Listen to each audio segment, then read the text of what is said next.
Hey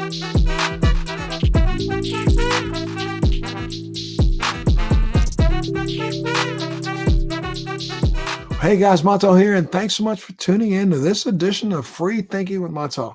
And you know what? I am so excited to have the guest that I have on today. And before I introduce him, just want to chat a little bit about, life. I mean, let's just talk a little bit for a moment about life. Life can throw us all curveballs. I will never forget the curveball that it threw me back in 2000 when I went to a doctor's office and the doctor said, "Dude, you have MS." And you know what? I'm so sorry to tell you this, but because of people like yourself, I mean, people in your category, African American males, normally do really, really badly and poorly with MS. This is the way this guy was talking to me, and hate to tell you, but you're probably going to be in a wheelchair in, 2 to 3 years, maybe 5 to 10 at the most. But you can probably look forward to the fact that he says, look forward to the fact that this is debilitating and there's really nothing you can do about it. And he walked out of the room. And I remember, my heart, my brain, everything just sunk to the floor because I was literally just given a death sentence. And, he came back in and said, "Well, here, I can do a couple more little tests to make sure I validate this, but I'm positive you have MS. So we need to get you to a doctor that you can start talking to about maybe possible treatment protocols." And, there's only 3 treatments out there, but you'll probably qualify for one of them. And I literally wanted to punch this guy right dead in his mouth. Took the information, and I remember I left that day, and it was really weird because I had flown out. I could give you a little background. I flew out to Utah to shoot an episode of then a show that was called Touched by an Angel. And I happened to be staying with a doctor friend. So I flew out. This is the night before. I was supposed to start shooting on Monday, and I got there on a Friday. And my doctor friend sent me to a doctor on Saturday morning because he looked at me and said, "Man, you really need to see someone." I had, just really had started in what was called an episode or a bout or, an exacerbation had just begun that Friday at about 1 o'clock while I was on the airplane flying across country, and it threw me for a loop. I mean, everything about me, my balance was off. I was shaking, and I had extreme neuropathic pain in my feet, my lower extremities. And so my doctor friend said, "I'm going to call a guy I know, and I'm going to send you to a doctor tomorrow morning." And the doctor came in on Saturday morning and saw me. And like I said, I wanted to punch this guy right in his face when he told me what he told me. And I then had to suck it up as hard as I could to go to work on that Monday morning and start filming a episode of a dramatic series that was on television at the time.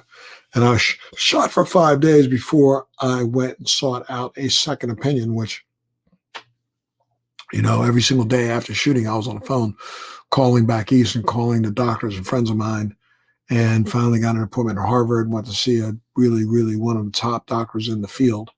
And my diagnosis was reconfirmed, but his bedside manner was entirely different. I'll tell you that. And so, rather than succumb to the idea that everything about my life in the future was going to be hopeless, I recognized that, there was a glimmer of hope, and that glimmer of hope was really in me. And when I heard our guest's story, I was really moved because it sounded similar. Now, look, I'm not going to sit here and tell you that every one of us who gets a diagnosis for a debilitating or chronic illness or deadly illness is going to be able to beat that illness through your own mental constitution. However, I am going to tell you that how you deal with, how you cope with, and how you feel about yourself and about your diagnosis and about your ability to challenge the norm, challenge, the prescription. I mean, let's make sure we understand one thing very clearly. Doctors are not God. And I'm going to say that over and over and over again. Doctors are not gods. If they were gods, none of us would be ill.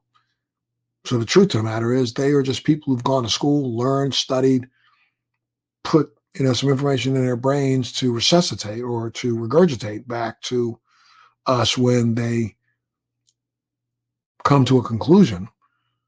But I've yet to see one of them who has a crystal ball and the crystal ball be 100% right. I've never seen one. And if you know one, please, I would love to hear from you. Tell me who that doctor is. I'll get them on this podcast so they can start healing everybody in the world. Maybe start healing the world's problems too. Because the truth of the matter is there is no one answer that fits all of us. I don't care what the diagnosis is that you get. I think that there's information out there and there are ways for you to deal with it. And that's what really moved me so much about our guest today. I mean, our guest today is a 46-year-old endurance athlete and a Parkinson's advocate. He received a diagnosis of young onset Parkinson's at only the age of 27 years old. And doctors told him that he would need to use a wheelchair in just 15 to 20 years. And after extensive research, he found that exercise was the only treatment proven to slow or even halt the progression of Parkinson's disease.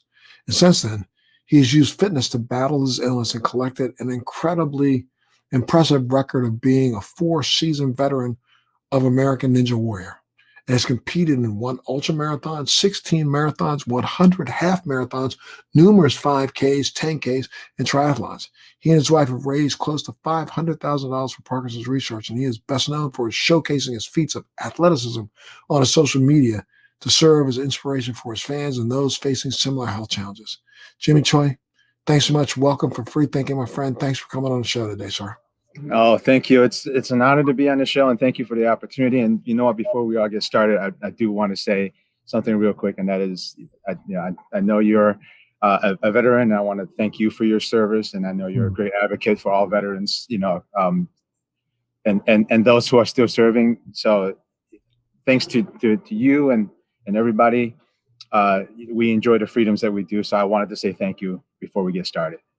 Oh man, thank you so much, sir. But thank you for what you are doing now. Thank you for, stepping up to the plate and coming forward. Unfortunately, there are so many of us out there, and so many people who are suffering in some way, but they're suffering in silence and don't recognize that just by speaking out, telling their truth, how inspirational they can be to so many others. And, you've done this. I mean, I know, got some personal friends who have some kids who have been, following you, I guess, on your TikTok and on a couple of other of your social media things, long before I even knew who you were. And so know that you are reverberating, my friend. Thank you. Thank you very much. And everything that you were just saying about your diagnosis and everything, it's so close to home because, I too wanted to punch my initial neurologist in the face for the bedside manner. But that's the thing, right? You can take your situation and you can turn it into something bad, and go into isolation and go into, and just sort of climb up, right? Or you can go the other way. Now, I've done both because, the difference between your story and mine is you knew right away that you have a choice. When I was told that I had Parkinson's, I was told that, get your affairs in order. Your family's going to take care of you for the rest of your life. And that's it. So I left just being just deflated, absolutely deflated. And I spent the next 8 years in that state. And I tell you what, if I didn't start telling my story, I wouldn't be here today. I wouldn't be where I am if I didn't start sharing my story. Well, my friend, let me make sure I gave partly the wrong impression. I will tell you that, that diagnosis sent me on almost a 1.5 year journey into the abyss. Though I kept trying my best, I had to go to work. I didn't want to lose my job. I was afraid to tell anybody. I literally didn't even share it with my family for about 6 months, because I was afraid. And, the stigma around a disease like yours and mine, makes it hard for you to want to share with people. And, what they don't tell you about it is that chemically in your brain and in my brain, there are things that are going on that cause chemical depressions, Yeah. and so, and then it's exacerbated because as you get depressed, you exacerbate more and more of those chemicals and more of those feelings. And so it's kind of like cyclic spiral of its own. Um, you were able to understand, I guess. Well, why don't you take us on that little journey? First off, let's back up and talk about who you are and where you came from, my friend. Let's back up to the beginning for a minute. You were um, born in Taiwan, and Yep. you immigrated to the United States when you were 10 years old. Yep. That's correct. I always like to say that just like everything in the 70s, I was made in Taiwan. Uh, yeah, my family and I we immigrated here to the United States just right into the Chicago area when I was just 10 years old. We came and I spoke zero English at the time, so it was a pretty big transition for me and my brothers and of course my parents. But they did it for us. They wanted us to have an education here in the United States, and I'll be forever be grateful for that opportunity. Mhm. And you played sports in school. You were active. Yep. One of the things growing up, trying to learn English here in the United States, there are a couple of things that I can do that sort of becomes a universal language, right? One of them is sports. So playing baseball was something that I enjoyed as a kid growing up, and then ultimately I got into wrestling, and then later I got into some football. But when I first moved to the U.S., playing baseball, that's a sport everybody knows around the world, and I was pretty good at it. So people accepted me because I was a decent player, and that's how we communicated initially. It was through sports. So it's definitely it was something that I love doing, and it allowed me to sort of integrate into my community. And what did you want to do when you graduated from high school? When I graduated, I actually wanted to be a lawyer, but that didn't pan out so much. I found a much more better calling in technology. So I ended up studying both technology and finance in school. And when I graduated, my first job out of school was a computer programmer. Oh, that's great. That's great. So you're marching along smartly. I guess I didn't get a lot of information about when you met your wife, but you're in your early 20s and you're marching along. You got your first job. Did you move? Did you stay at home? What did you do? Yeah, I've been in the Chicago area all my life, but as soon as I graduated, I left my parents' home and I I bought my own house when even with my first job. I met my wife actually in high school. We were high school sweethearts, and we got married really shortly after she graduated from college. I graduated a couple of years before her, and then we just continued dating, and by the year 2000, 21 years ago, we said I do. Ah, that's great. So then, you're moving along smartly. Did you have kids first, or what was going on? No, no, we were both very driven in our careers, so we that became our priority, career and traveling the world. So from that from that first time for those first few years when we were when we got married, um, that's all we did was we worked, and then we worked hard, and then on times that we get away for vacation, we played hard. We traveled the world. We went to Europe. We went back to Asia. We went to, we went all over the world. And then uh, we didn't have our first child until 7 years later in 2007. My daughter Karina. And this was right before your diagnosis. So yeah, I was diagnosed actually in 2003. Oh, So okay. I'm so three, sorry. yeah, yeah, 3 years after we got married. Things we like I said, we were active, and I was still active. I played a lot of golf at that time, and I love my wife. I'm a very lucky man. She back then she didn't mind me playing 5 rounds of golf a week, and I would always walk and carry my clubs. So a little bit of stiffness and rigidity. I've always attributed to just soreness from playing golf, right? And stress on the job. I would feel these little twinges and these little twitches here and there. I just thought it was stress from the job. Everything that I was feeling in terms of changes to my body can be attributed to everyday life. So I kind of just wrote it off, right? And didn't think much of it. And how long did you kind of write that off? So make sure people understand that maybe they, when you start sensing something may be awry, that's when you Yeah. need to go and see a doctor, I think, right? Would you say? Yeah, I mean, as soon as you're, as soon as you, I always tell people now that as soon as you are noticing something that's off, you need to go see a specialist, right? Get some information, try to get a diagnosis if you can. The more you know, the faster you know, the better it is. But now that just thinking back, and my symptoms started when I was in college. One of the reasons I stopped playing baseball is because I kept throwing the ball straight into the ground.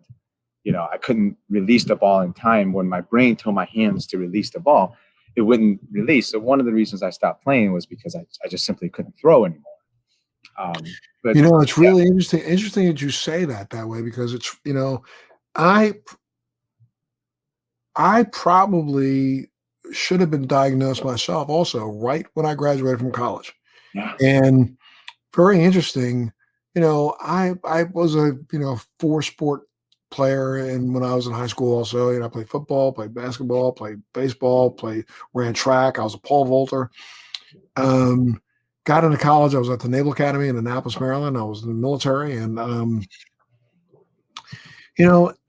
it was really I can't even explain it other than to say that I just started feeling weird things in my feet, and I started feeling weird things in my side, and I started to notice that, here I started in high school in the 10th grade on the varsity basketball team, mhm, but when I was in college, I couldn't get myself my first 2 years, I was playing basketball all the time, but then I started noticing in my second 2 years of college that I didn't go play basketball.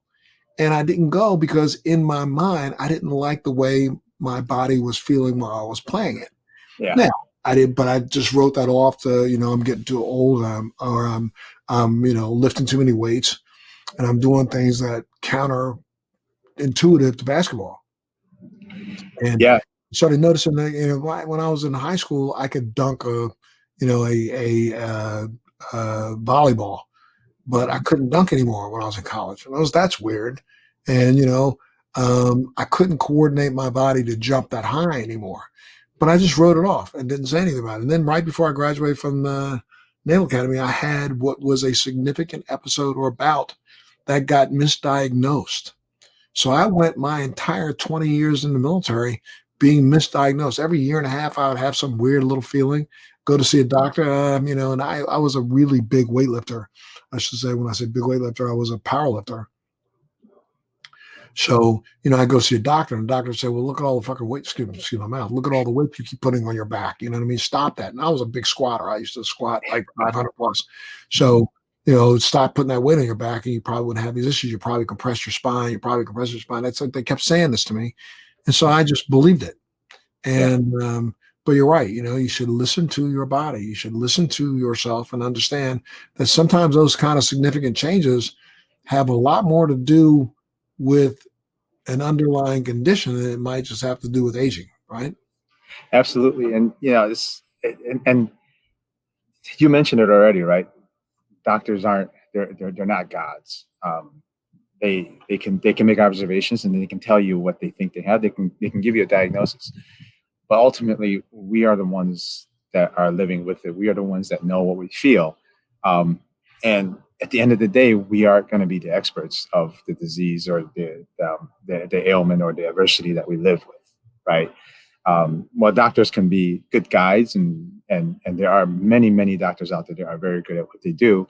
Um, at the end of the day, the ones that are giving you the diagnosis and the advice, they aren't the ones living with the disease. So you have to be your own advocate. You have to be your own. Um, it is up to you if you want to live well. It is up to you to decide how you're going to create your own treatment. Who's going to be in your care team. So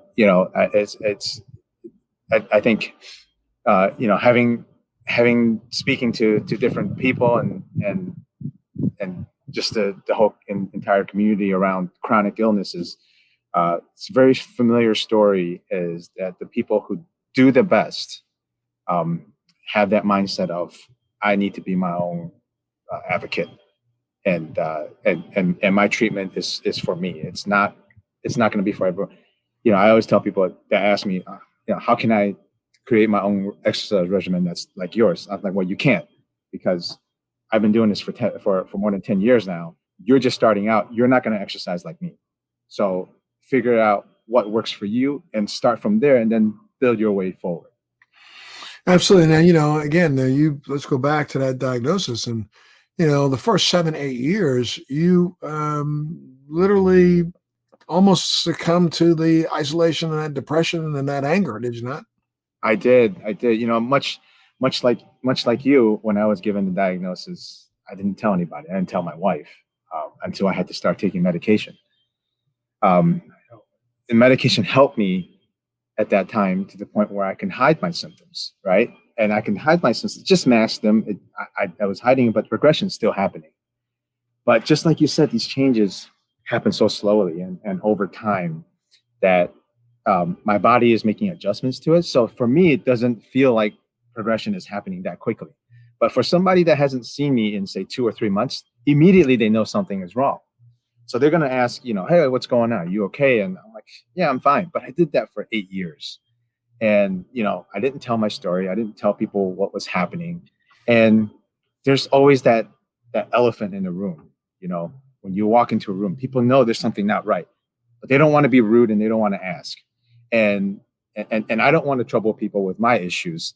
So then you kind of just end up keeping that stuff bottled inside. And then if you see your friends every once a couple of months and they ask you to do things and you're like, oh, I can't because I just don't feel like it. But in reality, I couldn't because I couldn't move so well. You can see how over time, 3 or 4 times they're asking you, always saying no. They're not gonna stop asking you, right? And Right. when they stop asking you, you kind of fall into this self isolation. So well, my friends don't care about me anymore, and I'm lonely, but in reality, I'm doing it to myself, right? So ultimately, just 8 years of pushing, like unconsciously pushing friends and family away, because my body wasn't feeling right, and I was embarrassed, right? There's that feeling of shame, um, just having tremors in public, people staring at you. There is that feeling of shame. So after my initial 8 years, um, depression set in, and I started gaining weight because I was very inactive. I started walking with a cane because I fell a lot. And then on top of that, I'm not moving well. I don't want people to see me with my cane. I'd stop doing things. I gained a lot of weight. I was up to 240 pounds at one point. Just walking with a cane, and the anger, just all that buildup. I started just snapping at my family for no good reason. I started yelling at my kids. Remember, my daughter was born in 2007. My son was born in 2009. They were just babies, Mm. and I could see myself just floating out of my body, kind of have that outer body experience. And I could see myself standing over this 2-year-old little girl, screaming at her because she spilled some milk, right? Right. Kids are gonna do that. And I absolutely hated what I saw, but I couldn't reach out, and I couldn't stop myself from doing it. It's just outbursts of anger, you know. And what really made you hit? You said that what made you hit rock bottom was when you fell down a flight of stairs carrying your son one time, right? Yeah, he was only 10 months old, man. And we were at the top of the stairs at home. And, I figured, you know what? I've got my son in one arm. I can make my way down the stairs. I don't need my cane because I've got the railing on the other side. I can use my other arm for. Unfortunately, I was wrong.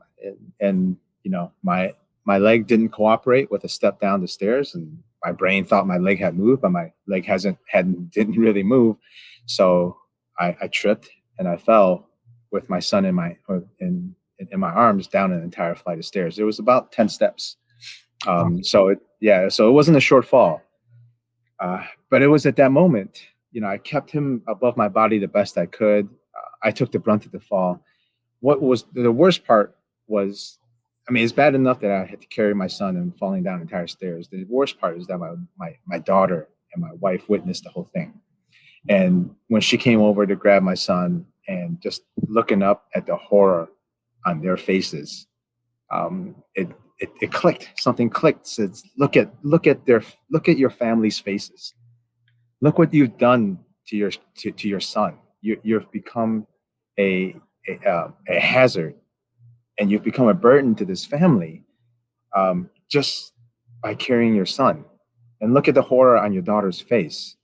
Look at the horror on your wife's face. Instead of helping my wife raise our family, I've given her more to handle. So, it was at that moment that I decided something had to change. I knew I couldn't couldn't change the fact that I had Parkinson's, but maybe I can think about the way I approach living with the disease. And then you got on a flight and saw a copy of a magazine sitting in the, it's really, yeah, stories are so interesting because I was on a plane and literally saw a copy of one of airline magazines that had some information about a treatment protocol that was experimental at the time. It still is experimental today. Um, that literally is what turned me around. I mean, I went the first, again, just like you, 7, 8 years, trying my best. Now, after my year and a half, I decided one of the things I did that I think was the best thing I did was I wanted to learn everything I could learn about MS. So I had this voracious appetite of going to back then there was no internet. So I wasn't doing research on the internet. I was literally, grabbing books, trying to get copies of books, trying to go to the library, and did as much as I could research wise to learn everything I could about the disease. And then, I, like you, found out that, our diet, education, and our diet and, sorry, our exercise and our mental state had as much impact or could have as much impact on the illness as any of the medications that were out at the time. So I tried to learn as much as I could about that. And then it was literally almost, it was 10 years after my diagnosis that I was sitting on an airplane and I look at the pocket. Really, literally, a person from the back of the plane gave a magazine to. I had already come out publicly and said that I had MS, and somebody in the back of the plane grabbed the same magazine out of their pocket and said, "You should go give that to Mr. Williams." And I looked at it, and it said, this really strange treatment protocol that was having significant impact on MS. And I read that, and that's what literally helped to double turn my life around. So you read this article in an airline magazine that was talking about what, running? Yeah, it was another gentleman, and actually, just like you said, that things happen and they just kind of happen. But this magazine was turned almost, it was turned to the page of the article, and it was actually a Runner's World magazine, and I picked it up, and it was a small article about a gentleman running a marathon, and he has Parkinson's. And just reading that article, it it inspired me to try to do more, and since that moment that I fell down the stairs with my son, one of the first things that I did in vowing to do better for myself was, for the first time, really educating myself on actually what Parkinson's is, because for that first 8 years I took that pill and that's all I did. Right, I never really studied the I, disease. I can't tell you. I think that is the most important thing. I mean, people just don't understand. Yeah, Again, I think we sit back and we want to have somebody shovel stuff at us or that's it. feed us stuff rather than understand that the power of our own mind is just as powerful as anyone else's. And I don't say it in a way to disparage doctors where I say they're not gods, but they're not. They're no different than you and I. They just went to school. So Right. go to school. And if you go to school, you'll find out as much as they know about what they claim they know about you. And honestly, you said it perfectly. They aren't living you. They aren't in your body. They are Right. talking about what they think is going on in your body, but they have no idea what it means when you say, dude, I got this really weird feeling in my hip. Well, you know what the weird feeling is. How the hell do they know what a weird feeling is? They can't know what that is. So I think you're nailing it right now when you say the most important thing. I think knowledge is king. And the Yeah. more and more we know, the better it will serve us. But go ahead. Yeah, it's so that's one of the first steps. When I saw that article, I'm like, you know what, if this guy can do it, why can't I? Now I knew I wasn't going to be able to run a marathon at that moment. Because remember, I was still overweight. I've never really ran distance. Playing baseball, we run 90 feet at a time, right? Playing football, the max is 100 yards at a time. I was a lineman actually when I played football, so we ran 5 yards at a time max, right?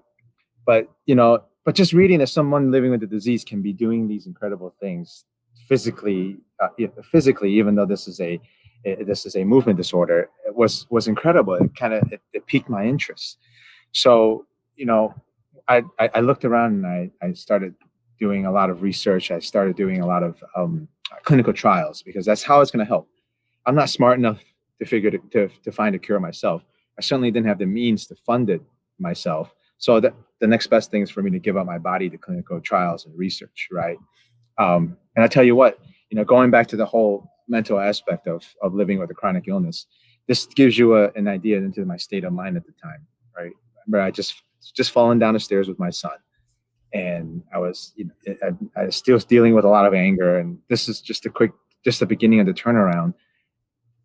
One of the reasons I decided to take so many chances with all of these clinical trials is, number one, there was a very selfish reason, right? Number one, if there was a cure out there and one of these clinical trials was the cure, I would be the first to get it, right?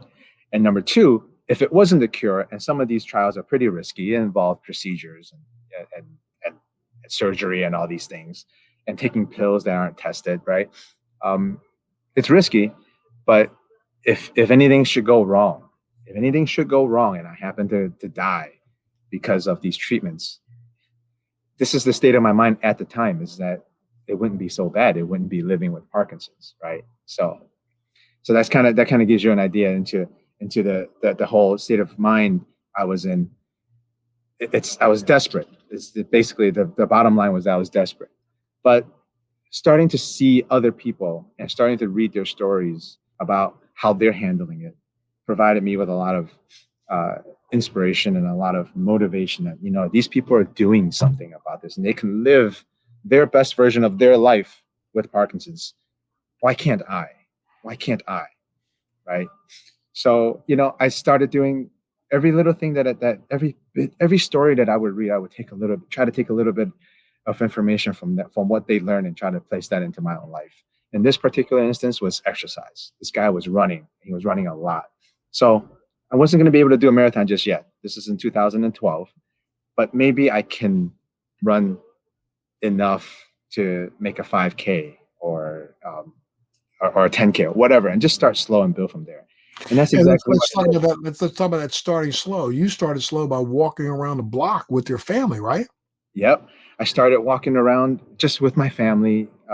When I found that exercise was actually helping, and this was in clinical trial settings, and so I started doing a lot of that on my own at home, and that was doing things like walking around the block with my family.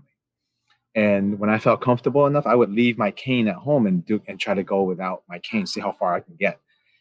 And I'm a competitive guy, right? Because I've always have been competitive growing up, play sports and things like that. So if today I made it once around the block, tomorrow I'm going to see if I can get it 1.5 times around the block. I'm just going to try to beat myself, basically. So once became twice, and then I would leave my cane at home. And then the more comfortable with the way that I move, the more I would try to do. So next thing you know, that those blocks turn into miles, right? And walking turned into jogging, and jogging turned into running. So it just kind of kept escalating from there. Every day I wanted to do more, just a little bit more than yesterday. And that became my mantra. Even to today, 10 years later, what am I doing today that's going to be better than yesterday? Right. That's fabulous, man. So you went on to run a 5K, and then that 5K turned into 10K, and then a couple months later, that turned into marathon. Yeah, 5K, 10K, half marathon, and then marathon. And it's all in the same year, right? In 2012, 5K in April, 10K in May, and a half marathon in September. And I knew as soon as I crossed that finish line at the half marathon that I was going to run the Chicago Marathon. But it was just a month later. And tell you what, this is I've had that rock bottom moment with my son, but here comes my aha moment. And we talked about this already, or you talked about this already, is talking about sharing stories and things like that, right? In order for me to run the Chicago Marathon with only a month before the race, it was sold out. So I didn't know that because I never ran a marathon before. But the only way in was through a charity partner. And this is when I found the Michael J. Fox Foundation as a charity partner. I called them up and I said, hey, I know it's close to the marathon. Do you happen to have any bibs left? They said, we've got one bib, Jimmy. If you want it, it's yours. But all you have to do is to run in the race is you have to raise $2,000 for the foundation, and that bib is yours. And I said, let's do it. So for the first time, what happens when people go and raise money? You reach out to your friends and family, right? So for the first time since my diagnosis, I really had to tell people why I was crazy enough. Number one, crazy enough to run a marathon, and why I was doing it. And for the first time, I shared broadly outside of my immediate family circle and my immediate close friends circle that I have Parkinson's. And these are the reasons why I'm doing it. I'm doing it because exercise is helping me better manage my medication. It's helping me better manage my symptoms when I am off medication. It's also teaching me that I'm a lot stronger than I can by doing a little bit more each day. And really sharing that story for the first time, it showed me that 99% of the people out there are positive. They're supportive. They jumped in and says, hey, Jimmy, good go, nice job. Keep it going. We're behind you 100%. And that feeling is the complete opposite of all of that isolation that I've had up to this point, right? Now I've got all the fear of people turning, looking down on you would turn into a positive, correct? absolutely, absolutely. And remember that I talked about that shame factor, right? All of a sudden it's gone because these are my friends. These are, and the further out of the circle that I went, in terms of the closeness of people, the further out, I'm seeing the same thing. It's just support. Support came from every angle. I've had people reaching out to me from when I published my fundraising page, and then people have access to it through the internet. I was getting messages from people saying that, hey, you're you're inspirational. You're motivating me to do these things on my own. And I mean, come on, that feeling of I'm actually making a difference, right? Is what was incredible, and it's telling me that actually sharing my story is helping not only myself mentally, but it's helping others as well. So in that 1 month's time, when I decided to run the Chicago Marathon, I ended up raising more than $5,000 for research. I opened up my story to my friends and family. I've connected with other people within the Parkinson's community, sharing stories now of learning how they're living with the disease and sharing how I'm living with the disease. So we're helping each other out. And I did that all in 1 month. And my big aha moment was that in that 1 month's time, I did more for myself, for the Parkinson's community, for my family, than I did in the first 8 years of my diagnosis combined. Wow. Wow. And I mean, you've gone on to run an ultra marathon. How long was that ultra marathon? It was 50 miles. And, Wow. and check that off the box. I'm never doing that again. You've run multiple triathlons? Yeah, I've done triathlon distances anywhere from sprint all the way up to half iron distances, and I've done 16 marathons, and every one of these things that I did, all of my 100 plus half marathons, every single one of them, I raised money or try to raise awareness for Parkinson's research. I guess you were the first person with Parkinson's to complete a 100-mile bike ride in under 5 hours. Go ahead with your bad self, my friend. Yeah, it's and this was at the Davis Finney Foundation, and Davis Finney was an Olympic cyclist back in the '80s. He was a gold medalist. He developed Parkinson's, or diagnosed with Parkinson's some years later, and they have a cycling event every year. And in 2016, I joined their team, and every year up to this point they've been trying to get someone else, a person living with Parkinson's, to complete a 5-hour bike ride in under. I'm sorry, a 100-mile bike ride in under 5 hours. That's an average of 20 miles per hour on that bike That's crazy. over that distance. And I can't take all the credit for it. It was a team effort.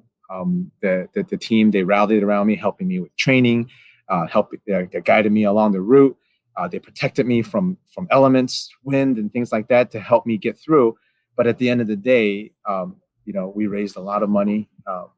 I was able to complete that task, which is hard, even for for anybody. I forget people with Parkinson's, but for a healthy, able-bodied person, it's tough. It's a tough task, and that gave me a lot of confidence to keep pushing forward from that moment on.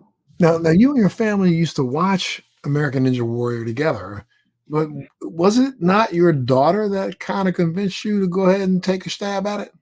Yeah, she loved the show. I mean, ever since she was like 7 years old, she watched the show, and she started climbing on things all over our walls in our house, and it's driving us nuts. And then, but every year, every season that would come on, she goes, "Dad, you should try it." Because remember, my daughter, when I started running, my daughter was just 2 years old when I started running. So from what she can remember, I've always been fit. I've always been able to run marathons, right? And she's to her, I think I've always been Superman. So when she sees, American Ninja Warrior, she goes, "Well, why can't you do it?" And I would give her all the excuses in the book, right? I have Parkinson's. I have balance. Are you kidding me? I'm a runner. I don't have upper body strength. Every single excuse I can think of. But she was persistent. She kept at it. And then, American Ninja Warrior, they showcased a lot of people battling through their adversities, and Karina was watching the show. Every time somebody has a story where they prosthetics for legs and getting up on the obstacles and trying to run balance obstacles, she's like, "Dad, what's your excuse?" You know, Mm. I mean, I ran out of excuses after the third or fourth year. She's begging me, and so, what I said, I'm going to do it just to shut you up. I'm going to do it. But I surprised myself. I realized that I was giving her all these excuses and really wasn't doing what I'm preaching, which is just go out there and do your best and try to do better than yesterday. But when I started training and I started competing and started the trial process, I realized that heck, there there's something here. I'm moving better. Um, but I gave it a shot, and that completely not expecting to make it on. But they gave me a chance that first year. It's 2017. This was my first time, and then I've been competing every single year ever since. That's fabulous, my friend. Now, you recently, in one of your TikTok posts, you shared your frustration with your struggle to take your medication since, the pill for Parkinson's is, so tiny. Can you tell us about how your community kind of stepped in to create an innovative Parkinson-friendly pill bottle? Yeah, I always show the videos that I show on TikTok and on Instagram and social media is usually some me doing something physical, right? Breaking a push-up world record or breaking a burpee world record. But I also take time to show the downside of living with Parkinson's. I don't want people to think that you have Parkinson's and you can do all these things, but they also need to see that the things that I show physically, anybody can do. Anybody, as long as you put your time into train and put your effort into it. But things that everyday people can do without training, like buttoning a shirt, like tying their shoes, and even taking a pill out of the bottle. Um, these are things that people don't need to put in hours of training to do. These are things that I have trouble with, even though I can be an American Ninja Warrior and I can break world records and things like that. So I always share these frustrations, and this time I was having an off cycle with my medication, and I was reaching for my medication, and these pills are so tiny that anybody with tremors in their hands are going to have issues trying to isolate a single pill. So I decided to take my camera out and film that and share it with my followers on TikTok. It says, you know what? These are the struggles that I have. So it's not always rainbows and puppy tails on my side of the world. But what was amazing was that, people saw that video and they had ideas and started putting ideas in the comment. But one gentleman, Brian Aldridge, um, had an idea for a pill bottle, and it was so simple. And he created his own video, and he taught himself how to design. And he's a music video producer, by the way, so he's not even an engineer. So he had this idea in his head. And he taught himself how to design this pill bottle, and he put it up on TikTok himself and said, "Hey, I've got this design, but I have no way to create this. Can someone else help?" Right? I've got the design. Someone else help. And then next thing you know, the 3D printing community jumped in and said, "Oh, I like this idea. I'm going to go ahead and take this and I'm going to print it on my 3D printer." Next thing you know, these bottles are being printed, and we were getting these bottles in people's hands. I I would come home and there would be bottles sent to me through the mail. There would be a bottle left on my doorstep. Say, "Hey, Jimmy, I printed it out for you. Check it out." And then from there, amazing things happened. And this all happened within a week or two. Next thing you know, we were sharing ideas. I had the pill bottle in hand. We would provide feedback. I would share the pill bottle with others, and they would do the same thing. They, as in Brian Aldrich himself, and the 3D printing community, and then David Exler, who's been a big part of this, started printing these, and he started sending these for free at his own cost, to people who simply just make a donation to the Michael J. Fox Foundation, and he would send these bottles to them. Up to 50 bottles he would send. And this community came in, and now we're up to version 6 of the bottle, because we kept making improvements to it. And I actually have the bottle with me right here. I mean, just you can see how simple it is, right? Now, what's great about this is right now, all my pills are in here. You can hear it rattling a little bit. But right now it's closed. So if I turn it over, nothing falls out. But now I can open the pill bottle, okay? And nothing would fall out as well, even though the pill bottle is open. But if I want to isolate a single pill, all I got to do is you see this little black arrow here. I just turn that arrow to line up with this chute. And just like that, I've got one pill isolated. Perfecto. Just That's like that. amazing. And so if I'm out in public, I don't have to fiddle around, right? Just wondering, what are people thinking? What's this guy doing? Why is he? It could, because some people can think that I'm on recreational drugs, right? Going through withdrawal or something like that, right? So now I can just make that turn, and then I can just throw it back like a shot, and I won't miss my mouth. Even removing that little bit of anxiety, this pill bottle is so simple, but even removing that little bit of anxiety in public is huge from a mental aspect for people with Parkinson's or MS or rheumatoid arthritis, or even just the general older population that needs some assistance with their pills. I mean, it was so simple, and the way that it took off was unbelievable. And I posted the original video back in December. Within a week, we had our first prototype, and now, like I said, we're up to version 6. And the most incredible thing about all this, Montel, is that the original people who helped created it, and I credit Brian Aldridge and of course David Exler for the work that they've done. They've decided to patent and to create this, but to keep it as a public domain, meaning anybody who wants it right now, they can download the specs and print it for themselves. Wow. And they're gonna, they've ultimately, pill bottles will be mass produced, but it's going to be, the promise is to keep it at cost, and that every pill bottle sold, another pill bottle would be donated to someone in need. Absolutely incredible how this all took off. It started with a simple video that went viral, and then Brian's video in response went viral, and then David's video in response went viral. And we've got the same video in 3 different channels spread out all over the world. So it's incredible, really is.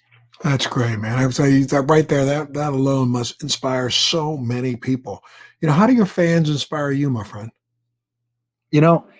When they tell me things, of course, fans, they inspire me. I always say inspiration is a 2-way street. When they leave comments, or when they tell me things like, "Hey, I did something for the first time because I saw you do something, and didn't let that stop you." I know I will never completely feel or know the impact that I've made out there, because many people are just silent and they're doing their thing. But the ones that have made the comments tells me that I'm doing something right. And when I say inspiration is a 2-way street, is that they're getting inspiration from me, but in return, because I know I'm doing something right, that's helping somebody else. I always say, if I'm helping one person, just one person, it would all be worth it. But to know that all these people are providing the comments, I'm just so happy that it's a give and take relationship. And because I know I'm doing something right, I'm just going to keep on doing it, because it's not only helping me mentally, physically, I'm helping others as well.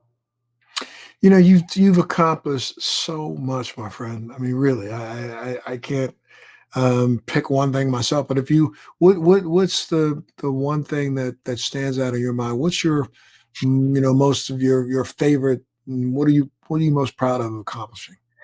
I think the one thing that I'm most proud of is the fact that my wife and I have raised so much money for research. Um, and I mean, all these physical feats are great, uh, but at the same time, I'm inspiring others to move. But how am I going to use my platform and my craft, right? And in this case, it's using physical activity. How can I use that, continue to use that to make uh, my situation better? And, serving on the board of the patient council board, the Michael J. Fox Foundation, I always want to set that example of, you know, um, we can spread more awareness. We can be our own advocates, and we can still raise money to push our agenda forward and trying to get closer to that finish line. So throughout all this, I think um, it's no easy feat for anybody to raise any type of money. But my wife and I have raised over $500,000, and we're going to keep going. And I'm extremely proud of that of the things that we're able to do. And it's not just all asking people for money, right? We've created events, we've created, T-shirts and things like that. Everything within the name of raising money. So Mhm. I'm really proud of the work that we've done in the Parkinson's community. Proud of you too, my friend. I'm telling you, really, really proud of you. Now, eh, help people out there understand that, every day is not the perfect day. I mean, every day is not, you know, roses and butterflies. What do you No, do when you're having one of those off days? I here's the one thing people ask me that all the time, right? And I'll go back to these videos that I share on TikTok and on Instagram. People are only seeing that 60-second slice into my day. What they're not seeing is that 40% of my day, 40% of the time that I'm awake, I'm essentially sitting around doing nothing because my body isn't allowing me to do much. But even in situations like that, even when I actually have days where the entire day I can't do much. Even in those situations, I know that I'm not going to be able to perform my best, but also know that I need to get up and I need to get myself into that gym. I need to get myself, up and moving and walking around and keeping my body moving.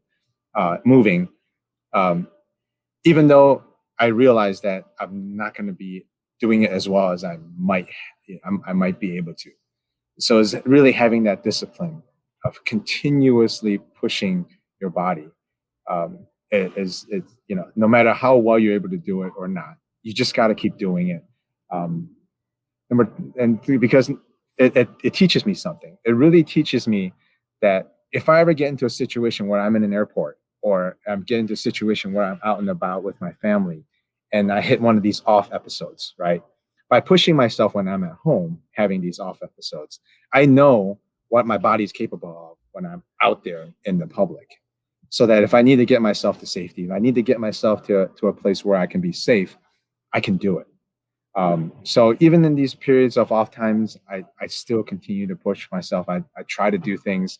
I know it's hard. I know your body doesn't want you to do it, but um, you got to have that mental discipline to be able to say, get up, do something, even if it's just a little bit. Absolutely. Absolutely. Well, if there was one other thing you'd like to tell people, because again, a lot of times people wallow in wallowing. I say it this way. It's like, you get positive reinforcement out of wallowing in your muck. Because people will walk over and say, "Oh, I feel so bad for you," and you at least get a touch, or you get the person who comes up and looks at you with concern. And some people seem to enjoy that wallowing. You know, Maybe you can explain to people that you get just as much joy out of the response from not being a wallower, right? Yeah, absolutely. Uh, and what you're saying, I can completely relate to because, when especially when you're wallowing in your own self pity, those who love you are going to come up to you, regardless of what you say, regardless of how hard you try to push them away. Those who love you would come in, and give you that touch and give you that attention, and you feel better. But now imagine when you share your story, when you're out there, and you widen that net, right? Not only are other people able to do the same, but you're able to do the same for other people. Imagine how good it feels when someone touches you, and now you have the opportunity to touch someone else, and that feeling itself is just as good, if not better, than when someone touches you. So reaching out and helping others is is even more, I think, of a feel good situation than when someone helps you out. Well, what's next, my friend? What do you want to do next? What is next?